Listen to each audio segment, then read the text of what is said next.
70 का दशक चल रहा था। भारत के एक महानगर बेंगलोर में रहने वाली एक महिला डोलोरेस परेरा अपने घर में मौजूद थी। उस दिन वो कहीं बाहर जाने के लिए तैयार हो रही थी। डोलोरेस एक बड़ी इंटरेस्टिंग व्यक्तित्व की महिला थी। दुबले शरीर, पतले चेहरे और सांवले रंग की महिला दरअसल बेंगलोर शहर की एक मशहूर टैरो कार्ड रीडर थी। उसकी भविष्यवाणियां ज्यादातर सटीक होती थी, इसीलिए बिना किसी खास प्रचार के वो बेंगलोर की मशहूर ज्योतिषी बन चुकी थी। हर फील्ड में काम करने वाले लोग अपना भविष्य जानने के लिए उसके पास आया करते थे। साल 1974 की उस शाम को जब वो तैयार होकर कहीं बाहर जाने ही वाली थी कि तभी उनके घर की घंटी बजती है। डोलोरेस दरवाजा खोलती है और देखती हैं कि उनके सामने 3 आदमी खड़े हुए हैं। उनमें से एक अजीब सा फ्लॉपी हैट पहने हुए एक छोटे कद का आदमी फिल्म निर्देशक था। दूसरा एक आदमी लंबा, सेहतमंद, दाढ़ी बड़ी हुई, ऐसा लग रहा था कि कई दिनों से नहाया नहीं है, एक एक्टर था। और उनके साथ तीसरी एक गोरे रंग की खूबसूरत महिला उस एक्टर की वाइफ थी। उस वक्त ये लोग बेंगलोर में आउटर एरिया में एक फिल्म बना रहे थे। इन्होंने डोलोरेस के बारे में काफ़ी कुछ सुना था। उस दिन उनकी शूटिंग थोड़ा जल्दी ख़त्म हो गई थी, इसलिए उन्होंने उससे मिलने का फैसला किया। एक्टर की एक पहली फिल्म थी। बड़े सितारों की एक पूरी टीम के अगेंस्ट वो एक विलन की भूमिका निभा रहे थे। उसके लिए सब कुछ उस फिल्म की सफलता पर निर्भर था। वो लोग अंदर आकर बैठ गए और उन्होंने डोलोरेस से कहा कि हम आपसे अपना भविष्य जानने के लिए आए।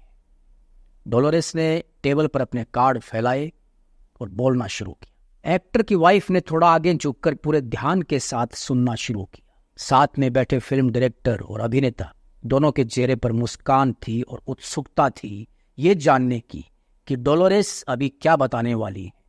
अपने कार्ड्स को रीड करते हुए डोलोरेस ने एक्टर की तरफ इशारा किया और बोली कि ये आदमी बहुत ऊंचाई तक जाने वाला है।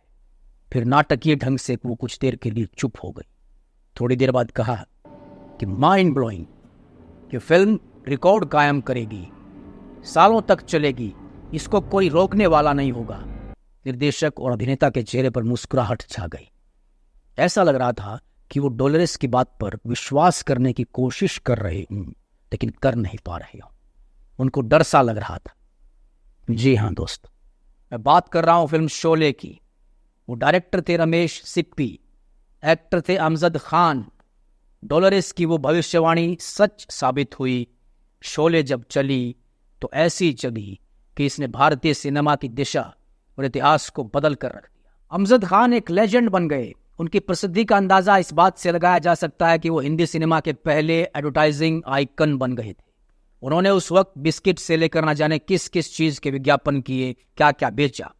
खुद डोलोरेस ने भी नहीं सोचा होगा कि शोले इतनी सफल होगी। इस फिल्म ने लोगों की जिंदगियां बदल दी, उनके करियर को बुलंदियों पर पहुंचा दिया।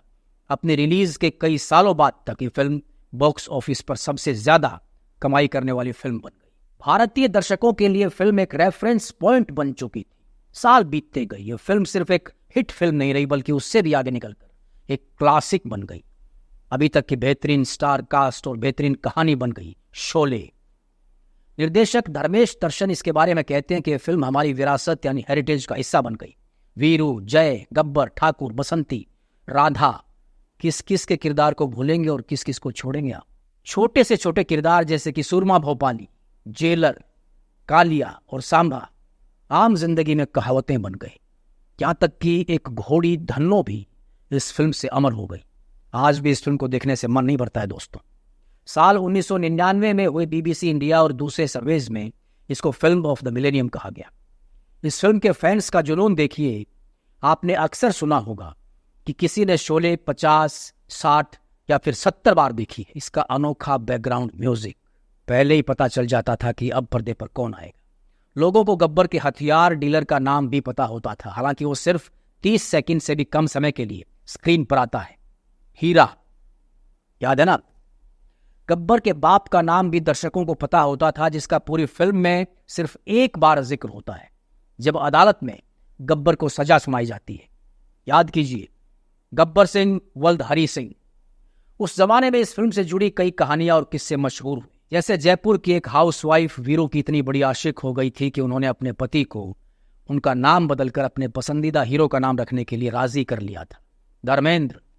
दिल्ली के प्लाजा सिनेमा में ब्लैक में टिकट बेचने वाले प्रकाश भाई ने उस जमाने में 150 रुपए की लगातार 5 महीने तक टिकट बेचकर उस पैसे से घर खरीद लिया था और उस पूरे घर को शोले की तस्वीरों से भर दिया था।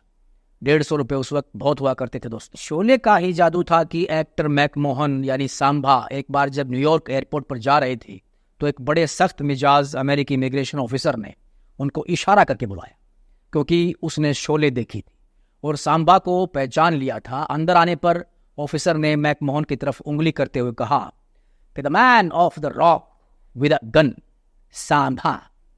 पटना में धन्नो नाम से एक ऑटो रिक्शा बहुत मशहूर हुआ था और एक 5 स्टार होटल के बार में गब्बर नाम से ड्रिंक मिला करती थी। ये जलवा था शोले का। शोले के डायलॉग आम जिंदगी में जैसे भाषा बन गए। भाग धन्नो, बसंती की इज्जत का सवाल है, लोहा गर्म है, मार दो हथौड़ा। निर्देशक शेखर कपूर कहते हैं कि फिल्म एक परिभाषा बन गई है और इसके बाद अब तक दूसरी ऐसी कोई फिल्म नहीं बन पाई। बाद में इस फिल्म की नकल पर कई फिल्में बनाई गई लेकिन फ्लॉप रही, जैसे राजकुमार संतोषी की big budget film China Gate. हालांकि संतोषी ने कहा कि चाइना गेट 7 सामुराई से इंस्पायर्ड है, लेकिन हिंदुस्तानी दर्शकों ने उसको शोले से जोड़ दिया और ये संदेश दिया कि शोले दोबारा बन ही नहीं सकती। आजकल शोले फिर से चर्चाओं में है। जब फिल्म की कास्ट का हिस्सा रहे सचिन पिलगांवकर ने कहा कि रमेश सिप्पी ने पूरी फिल्म का डायरेक्शन नहीं किया, बल्कि मैंने और अमजद खान ने भी इस फिल्म के कई सीक्वेंसेस को शूट किया था। इस फिल्म की शूटिंग और मेकिंग से जुड़े कई बहुत इंटरेस्टिंग किस्से आपको सुनाने बाकी, इसलिए चैनल को ज़रूर सब्सक्राइब कर लें और इंतज़ार करें अगली वीडियो का। धन्यवाद।